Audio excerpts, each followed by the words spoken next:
یہ ٹھیک ہے. فقال ان استطعت ان تلی ذلک منہ. رسول اللہ فرماتے ہیں اگر یہ کر سکتے ہو تو اس کو مسلسل جاری رکھو. اگر باپ کو کندھوں پہ اٹھا کے بھی لے جانا پڑے اس خدمت کی انجام دہی میں کوتاہی نہیں کرنی. ففعل، وہ کرتے جاؤ. وَلَكِّمْهُ بِيَدِكَ، لقمے بنا بنا کے اس کے منہ میں ڈالو. اگر اس کے ہاتھ کانپ رہے ہیں، وہ لقمہ نہیں کھا پا رہے، روٹی کا لقمہ نہیں توڑ پا رہے، تو لقمے بنا بنا کے اس کے منہ میں ڈالو. فَإِنَّهُ جُنَّةٌ لَكَ غَدًا، اس لیے کہ کل یہ چیز تمہارے لیے جہنم کے سامنے ڈھال بنے گی. اگر تم مسلسل اس حد تک بھی باپ کی خدمت کرتے رہو کہ اس کو کندھوں پہ اٹھا کے پیشاب پخانے کے لیے لے جانا ہے، لے جاؤ. یہ تمہارا عمل جو ہے روز قیامت جہنم کے سامنے ڈھال کا کام دے گا. گویا کہ متوجہ کیا جا رہا ہے کہ اگر ماں باپ بوڑھے ہو جائیں تو اسے نفرت نہیں کرنی، ان سے دوری اختیار نہیں کرنی.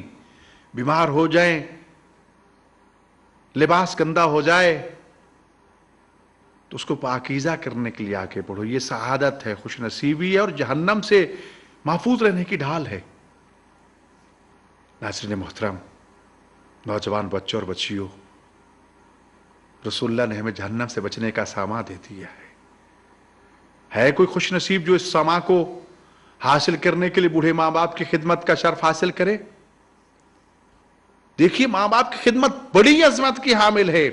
یہ ایک اور حدیث مبارکہ ہے، ایک شخص رسول اکرم صلی اللہ علیہ وآلہ وسلم کی خدمت میں حاضر ہوا، کہا کہ انی رجل شاب، میں ایک نوجوان توانا شخص ہوں، احب الجہاد، میں جہاد کرنا چاہتا ہوں. یا رسول اللہ مجھے جہاد کا بڑا شوق ہے کہ کفار و مشرکین کے مقابلے میں میدان جنگ میں جاؤں اور تلوار سے ان کے خلاف جہاد کروں، لیکن ولی والدہ، میری ایک بڑھیا ماں ہے، وہ پسند نہیں کرتی. وہ کہتی ہے نہیں تو جہاد پہ نہ جا، میرے پاس رہے. مجھے کیا کرنا چاہیے؟ جبکہ مجھے جہاد کا بڑا شوق ہے. ایک طرف جہاد کا شوق ہے، ایک طرف ماں کا حکم ہے، ماں نہیں چاہتی کہ میں جاؤں، کیا کروں؟ بہت بڑا پیغام ہے اس میں. ایک طرف جہاد فی سبیل اللہ اور ایک طرف ماں کی خدمت. دو میں سے کس کو اختیار کرنا ہے؟ رسول رحمت صلی اللہ علیہ وآلہ وسلم نے ارشاد فرمایا کہ سنو، ارجع فکن مع والدتک، واپس چلے جاؤ، اپنی ماں کے پاس رہو، ماں کی خدمت کرو.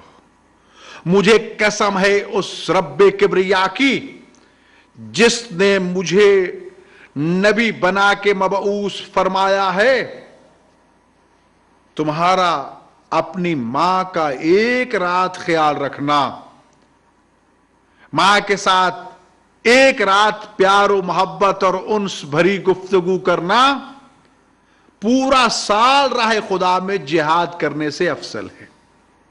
اللہ اکبر. یعنی ایک طرف دشمن کافر مشرک کے خلاف، دشمن خدا دشمن رسول کے خلاف پورا سال جہاد کرنا، اور ایک طرف ایک رات، صرف ایک رات دکھی ماں کی خدمت کرنا. رسول اللہ فرماتے ہیں کہ وہ بھی اس سے خیر افضل ہے، برابر نہیں ہے. حضرت امام محمد باقر علیہ الصلوۃ والسلام ارشاد فرماتے ہیں کبھی ایسے ہوتا ہے کہ انسان اپنے ماں باپ کی زندگی میں فرما بردار ہوتا ہے، ان کی ہر بات مانتا ہے، ان کے ہر حکم کو تسلیم کرتا ہے. جب وہ دونوں دنیا سے چلے جاتے ہیں، مر جاتے ہیں، تو پھر نہ تو ان کا قرض ادا کرتا ہے، نہ ان کے لیے خدا سے طلب مغفرت کرتا ہے.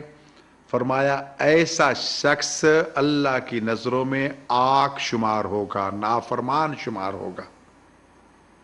اور فرمایا ایک ایسا بیٹا ہے، اولاد ہے کہ جو ماں باپ کی زندگی میں تو ماں باپ کی خدمت نہیں کر سکی، موقع نہیں ملا, جان بوجھ کے خدمت نہیں کی, لیکن ماں باپ دنیا سے چلے گئے تو ان کے قرضوں کو ادا کیا, ان دونوں کے اللہ سے ان کے گناہوں کی معافی مانگی. اللہ تعالی اس نوجوان کو ماں باپ کے اطاعت گزاروں اور فرما برداروں میں اور نیکی کرنے والوں میں شمار فرمائے گا.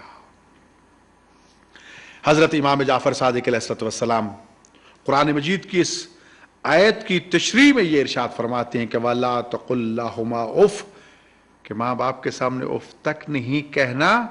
اس کی وضاحت میں ارشاد فرماتے ہیں کہ ان الامام الصادق علیہ السلام ادنى العقوق اف ولو علم اللہ عز وجل شیئا احوان منہ لنہا عنہ, کہ ماں باپ کی نافرمانی اور ماں باپ کے حضور آق ہونا کم از کم وہ نافرمانی اف کہنا ہے, اور اگر اللہ تعالیٰ کے علم میں اس اف سے بھی کوئی کم ترین چیز ہوتی تو اللہ اس کو بیان کرتا.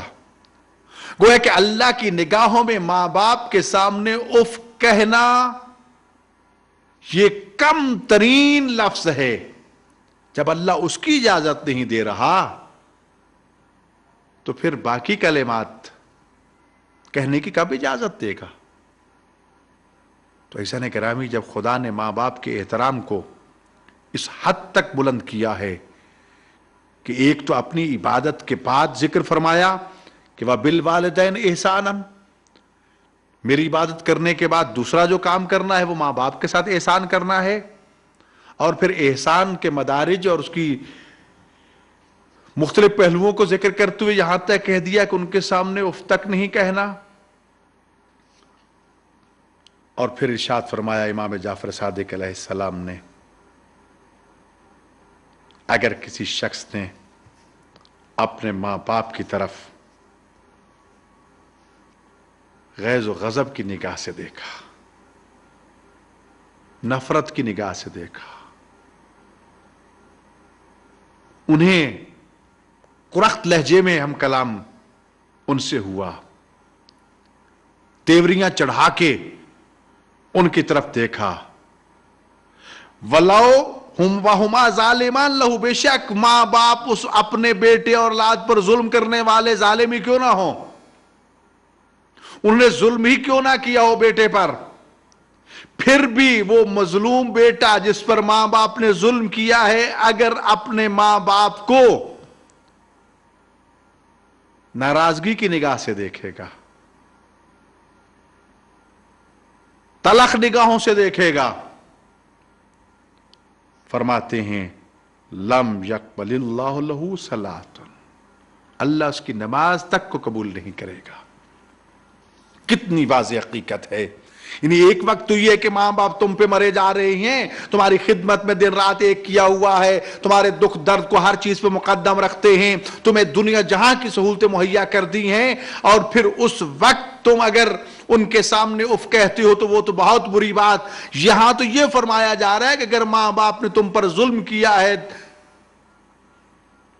تم پھر بھی حق نہیں رکھتے کہ انہیں ایسی غلط نگاہ سے دیکھو جس میں غصہ ہو, جس میں نفرت ہو, جس میں ماں باپ کے لیے تلخی ہو.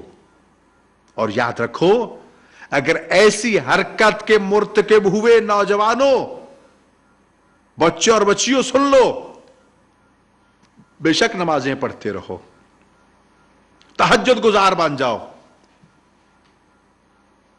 اللہ تعالیٰ تمہاری نماز کو قبول نہیں کرے گا. گویا کہ نماز کی مقبولیت کو جوڑ دیا گیا ہے ماں باپ کی اطاعت کے ساتھ. ماں باپ کی اطاعت کرو گے تو عبادت قبول ہوگی, ماں باپ کی اطاعت کرو گے تو نمازیں قبول ہوں گی, ماں باپ کی اطاعت کرو گے تو روزے اور خیرات قبول ہوگا.